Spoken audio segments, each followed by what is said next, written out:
Denver Broncos, Mile High View, no commercials, and always I don't give you the bullshit. Well, it's happening yet again, the ceremonial burial of the quarterback. Denver Broncos, where quarterbacks come to die.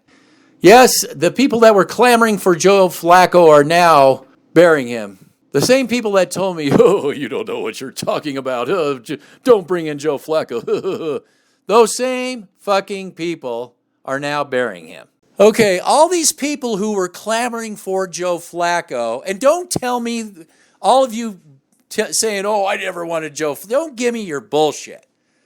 That's why I'm doing this, because I was the lone voice, just me and a few other people. I'm not saying it was just me, but very few people were telling you not to bring Joe Flacco in. And what was it? Oh, he's a Pro Bowler. And what was the? Everybody hopped on this meme. What was the meme? The meme was, oh, he doesn't have any talent around him. Well, guess what? He came to Denver, and he doesn't have that much talent around him in Denver either. Okay? So you got everything that I said you were going to get with Joe Flacco, although I will give him this. He hasn't been injured yet. He hasn't gotten injured yet for the amount of hits, but he's slow as he's like a statue. He's missing wide open receivers that I've seen, but you know that does happen. You don't see them all the time. But this team is beyond Joe Flacco. Me being the guy that didn't want to bring in Joe Flacco, I'm just sick of hearing this. We're going to bury Joe Flacco. All the people that wanted him, he's not the answer. Tried to tell you that, but I get sick and tired of you acting like you weren't out there lobbying and excuse making for him. But this team is far beyond Joe Flacco. Or far beyond the quarterback position, okay? What happened in today's debacle? First of all, you got Scandrello, who has for overall he had a good game plan, but when it comes to key plays at the key time, he is, he's still like a bambino. He's still a child. I've noticed when it's 3rd and 5, 3rd and 8, he's throwing but way behind. He throws behind the line of scrimmage, for God's sakes. Why would you dial up that play, when you need to complete a first down and get some points? The guy doesn't know where the sticks are when he's dialing up plays. Come on. And the defense? It seemed to me, I don't know, this fantasy about the Broncos defense, it seems like anytime a team really wants to move the ball, they really don't have any problem against this defense.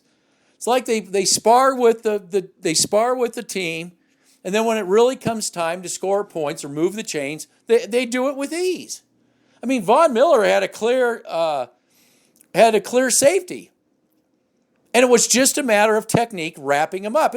Brissett isn't Ben Roethlisberger. It just was sloppy tackling. But he wasn't the only one. Brissett should have been sacked at least 2 other times, but because of sloppy technique, he got away. And that was all on the Broncos. It wasn't Brissett being this brilliant, Houdini. You got more than Joe Flacco, people. I'm the one that didn't want to bring him in. So, I don't know. Don't listen to me. Everybody say, oh, no, you don't know what you're talking about. Joe Flacco just didn't have the personnel around him. Well, do you think he does now? Sure, Joe Flacco, is everything I said, a completely immobile quarterback. And I said, if you're going to bring in Joe Flacco, you might as well just keep Case Keenum as a bridge quarterback. Now I'm going to tell you how this is going to go. Everybody's clamoring for Locke. Oh, we got to bring in Locke. Oh, we got to bring in Locke. And you know what's going to happen? The guy hasn't even practiced. He's been on the IR because of a boneheaded play he did. Okay, and as soon as he starts struggling out there on a crappy team, this ain't throwing, Brady or Mahomes or Aaron Rodgers on a successful team and taking it over. This is a quarterback with no experience on a shitty team. Period. And they're not going to buy into Locke, believing in Locke. They're not going to be playing for Locke like they do those other quarterbacks. So he's going to have 10 times the workload on him. All the eyes are on him, and I guarantee you, Right now, they're all clamoring for Locke. And just like they were clamoring for Joe Flacco. The ones that are burying him now were clamoring for him. And what's going to happen is Locke, if they even play him, maybe Elway will spare him, but I don't know. If they play him and he isn't like lighting it up and he isn't, being something he probably isn't, experienced quarterback, making throws, connecting, he hasn't had any reps with anybody. You're going to hear a chorus of people for getting a quarterback in the 2020 draft. So let's just cut to the chase. The Broncos are going to go for a quarterback regardless if Locke plays or not. I'm telling you that right now. But I know you need to facilitate it by throwing Locke under the bus. I get that. But why do that? Why don't we just draft, get the whole thing over?